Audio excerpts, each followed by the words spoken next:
بسم اللہ الرحمن الرحیم۔ اس سے پہلے 3 پارٹ گزر چکے ہیں، اب چوتھا ہے۔ اس میں کچھ حقائق پر بات کریں گے۔ پہلی بات یہ ہے کہ طبی اعتبار سے دیکھیں تو امریکہ کے CDC کے اعداد و شمار جو کسی مولوی نے نہیں لکھے ہیں، چیخ چیخ کر بتا رہے ہیں کہ ہم جنس پرست مردوں یعنی MSM، اس میں HIV اور اسی طرح آتش، سیفلس اور مقعد کے کینسر کی شرح عام آبادی کے مقابلے میں کئی 100 گنا زیادہ ہے۔ یہ فطرت کا انتقام ہے، یہ بائیولوجی کی بغاوت ہے۔ اب الہیات کے ٹریک کو دیکھیں۔ قرآن نے قوم لوط کے عمل کو فاحشہ کہا اور فرمایا اتأتون الذکران من العالمین۔ ترجمہ یہ ہے کہ کیا تم جہان والوں میں سے مردوں کے پاس جاتے ہو؟ اللہ نے اسے فطرت کے خلاف بغاوت قرار دیا ہے۔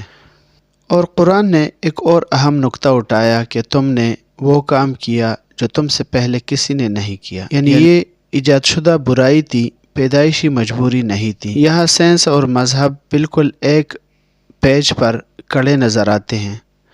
سائنس کہتی ہے یہ بائیولوجیکل ایرر اور ارتقائی خودکشی ہے، اور مذہب کہتا ہے یہ روحانی خودکشی اور حدود اللہ کی پامالی ہے۔ دونوں متفق ہے کہ یہ نارمل نہیں ہے، یہ انحراف ہے۔ اب ان تمام بکھرے ہوئے ٹکڑوں کو جوڑ کر ایک حتمی تصویر دیکھتے ہیں اور اس فکری سفر کا حاصل نکالتے ہیں۔ ہم دیکھتے ہیں کہ جسے آج کا انسان آزادی سمجھ رہا ہے، وہ دراصل اس کی بدترین غلامی ہے۔ وہ اپنے ہی دماغ کے کیمیکلز ڈوپامائن کا غلام بن چکا ہے۔ وہ سمجھتا ہے کہ وہ اپنی مرضی کر رہا ہے، لیکن دراصل وہ بڑی بڑی corporations, foreign industry, dating apps, fashion industries اس کا کٹھ پتلی تماشا بنا ہوا ہے، جو اس کی ہوس کو کیش کر کے اربوں ڈالر کما رہی ہیں۔ میرا استدلال یہ ہے کہ سائنس اور مذہب 2 الگ الگ زبانوں میں 2 مختلف زاویوں سے بالکل ایک ہی بات کر رہے ہیں۔ سائنس یعنی لیفٹ ٹریک آپ کو خبردار کر رہی ہے کہ اگر آپ نے زنا، مشتزنی، بد نظری یا ہم جنس پرستی کی تو آپ کا ہارڈ ویئر یعنی آپ کا دماغ، آپ کے اعصاب، آپ کے ہارمونز، آپ کا DNA کریش ہو جائے گا۔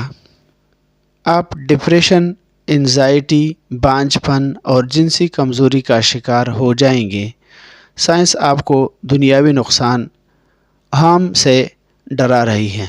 مذہب یعنی رائٹ ٹریک آپ کو خبردار کر رہا ہے کہ ان اعمال سے آپ کا سافٹ ویئر یعنی آپ کی روح، آپ کا ایمان، آپ کا سکون قلب، آپ کی آخرت کرپٹ ہو جائے گا۔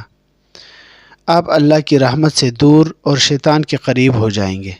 مذہب آپ کو اخروی احتساب، اکاؤنٹیبلٹی سے ڈرا رہا ہے۔ انسان کی عظمت، اس کی انسانیت اس میں نہیں ہے کہ وہ ہر اس خواہش کے پیچھے کتے کی طرح بھاگے جو اس کے دماغ میں ابھرتی ہے۔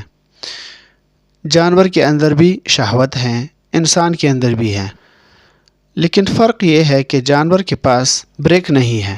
انسان کے پاس اللہ تعالیٰ نے پریفرونٹل کارٹیکس یعنی دماغ کا اگلا حصہ رکھا ہے، جو اسے روکنے، سوچنے اور فیصلہ کرنے کی صلاحیت دیتا ہے، اور اسی بریک کو قرآن نے تقوی کہا ہے۔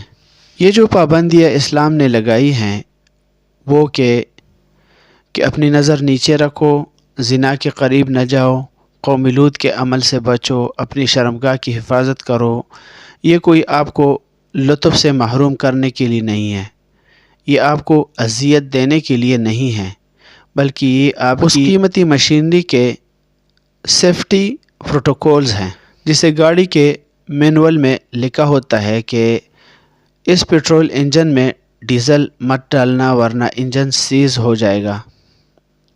ویسے ہی خالق نے قرآن کے مینول میں لکھ دیا ہے کہ اس انسانی جسم میں زنا اور حرام کاری کا ایندھن مت ڈالنا ورنہ تمہاری روح سیز ہو جائے گی اور تمہارا دماغ بیکار ہو جائے گا۔ آج کے نوجوان کے پاس دو راستے ہیں اور انتخاب اسے خود کرنا ہے۔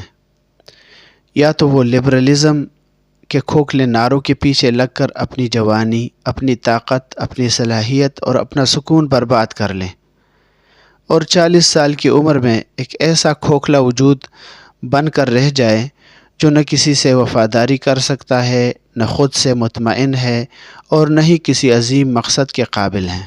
یا پھر وہ اس یونیورسل ٹروت کو تسلیم کر لے کہ اس کا جسم اس کی ملکیت نہیں بلکہ اللہ کی امانت ہے۔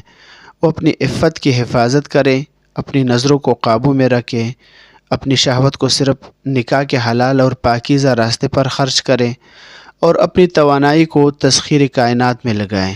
یہی وہ راستہ ہے جس پر چل کر انسان اشرف المخلوقات بنتا ہے، ورنہ اسفل السافلین یعنی جانور سے بدتر کا گہرا اور تاریک گڑھا اس کا منتظر ہے۔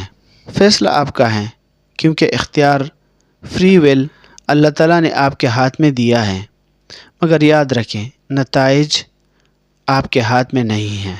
فطرت اپنے مجرم کو کبھی معاف نہیں کرتی، وہ اپنا بدلہ لیتی ہے اور خدا اپنے باغی کو چھوڑتا نہیں ہے جب تک وہ سچی توبہ نہ کر لیں۔